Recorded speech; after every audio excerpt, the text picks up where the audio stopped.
হয়েছে। হ্যাঁ হ্যাঁ হ্যাঁ, বলছি দিলীপ ঘোষকে নিয়ে শ্রমিকের বক্তব্য যেটা হয়েছে পুরোটাই কাঙ্ক্ষিত নয়। পার্টির যারা পোস্ট করছেন সেটাও কাঙ্ক্ষিত নয়, মানে সোশ্যাল মিডিয়ায় যারা পোস্ট করছেন তাও, এবং দলের যাদের ওপর দায়িত্ব দেওয়া আছে তারা বিষয়টি দেখছেন। আমাদের দলে এটা কাঙ্ক্ষিত নয়।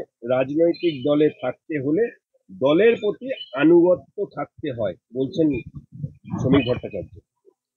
শ্রমিক দা পার্টির স্পোক্সম্যান, উনি যেটা বলেছেন সেটা পার্টির বক্তব্য। এর আগে আমাদের মাননীয় সভাপতি বলেছিলেন বক্তব্য, এবার সেই কথাটাই উনি পার্টির বক্তব্য হিসেবে বলেছেন। তো এ নিয়ে আর কোনো বক্তব্য নেই, কোনো কনফিউশন নেই। দিলীপ বাবুর বক্তব্যকে সমর্থন করছেন বর্তমান রাজ্য সভাপতি সুকান্ত মজুমদার।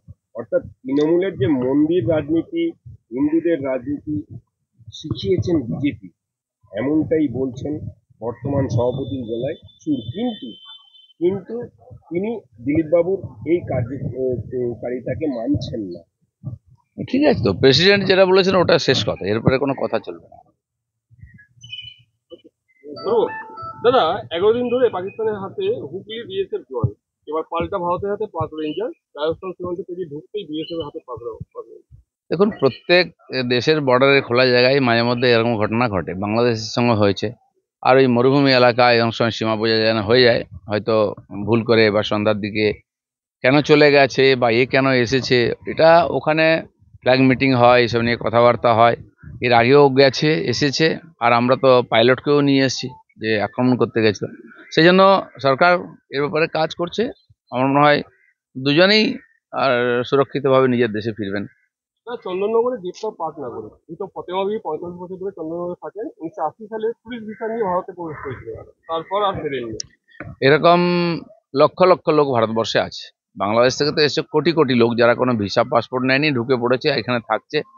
তো আজকে কমসে কম পাকিস্তানিদের দিয়ে শুরু হচ্ছে, যেহেতু পাকিস্তান একেবারে শত্রু রাষ্ট্র। এরপরে বাংলাদেশি অনুপ্রবেশকারীদের উপরে ব্যবস্থা হবে, যেটা অলরেডি গুজরাট বিভিন্ন জায়গা থেকে শুরু হয়ে গেছে। আর সারা দেশ থেকে এদের বিতরণ করতে হবে। যে কোটি কোটি লোক এসে এখানে উই পোকার মধ্যে মানে কুরে কুরে খাচ্ছে ভারতবর্ষকে, এটা চলতে পারে না। শিলিগুড়ি মাটিগাড়া সেনা ক্যাম্পে চাঞ্চল্য, আচমকা ক্যাম্পে ঢোকার চেষ্টা আফগান নাগরিকদের গ্রেপ্তার করলো পুলিশ। সরকার এটা তদন্ত করে দেখবে যে লোকটা কে, কেন, কোথা থেকে এসছে, কেন এসছে এখানে। এই ধরনের ঘটনা থেকে সাধারণ মানুষকেও সাবধান থাকা উচিত। এই ধরনের অন্তর্ঘাত ইত্যাদি অনেকেই করতে পারে। এই সময় যখন একটা ঘটনা ঘটছে, দেশের মধ্যে টেনশন, সমস্ত নাগরিকের চোখ কান খুলে রাখা উচিত। বড়বাজারের হোটেলে অগ্নিকাণ্ড, 14 জনের মৃত্যু, তদন্ত হলো পুরসভা। রুফটপ ভাঙা হলো পুরসভার পক্ষ থেকে। দেখুন, কোথাও বাধাপ্রাপ্ত হলো, পুলিশকে ফিরে আসতে হলো। রুফটপ তৈরি হয় কি করে বেআইনি ভাবে, প্ল্যানের বাইরে? অগ্নি ফায়ার ব্রিগেডের অনুমতি ছাড়া, নো অবজেকশন ছাড়া কি করে তৈরি হয়?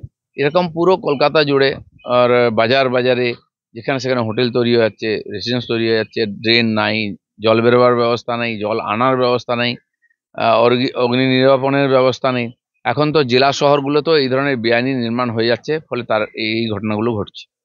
মালদায় চললো বুলডোজার, রেলের জমিতে তৃণমূলের কার্যালয়।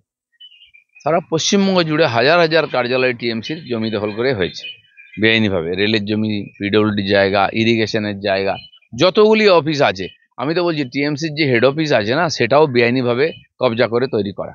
তো কবজার রাজনীতি এই যে শুরু করেছে টিএমসি, ফলে পুরো সমাজেতে একদম এই মাফিয়াগিরি আর গুন্ডাগিরি, জবরদস্তি কবজা ব্যাপক হারে চলছে। অর্জুন সিং একটা বিস্ফোরক মন্তব্য করেছেন যে দিলীপ ঘোষের সঙ্গী জিয়াউল হক, তিনি কে? তিনি একজন স্মাগলার, তৃণমূলের সাথে বিশ্বাসের ঘনিষ্ঠ। এই জিয়াউল হককে নিয়ে কেন্দ্রীয় বাহিনী, কেন্দ্রীয় এজেন্সি নিয়ে দাঁড়ে দাঁড়িয়ে ঘুরে বেড়াচ্ছেন দিলীপ ঘোষ। না, জিয়ারুলের মতো 1000-এর বেশি লোককে আমি বিভিন্ন সংস্থায় প্রতিনিধি করে পাঠিয়েছি। কারণ যে ক্ষমতায় থাকে সরকারের, সে পার্টি রেকমেন্ড করে, নাম পাঠাই আমরা। এখনও প্রায় 40টা ডিপার্টমেন্টের ডাইরেক্টর, চেয়ারম্যান আছেন আমাদের কর্মী বা আমাদের সাপোর্টার বা এই ধরনের বিশিষ্ট মানুষ যারা সমাজের, তারা রাজনীতিবিদও নন। সন্ময় ব্যানার্জিও এরকম একজন আছেন, কঙ্কন রেলের চেয়ারম্যান আছেন।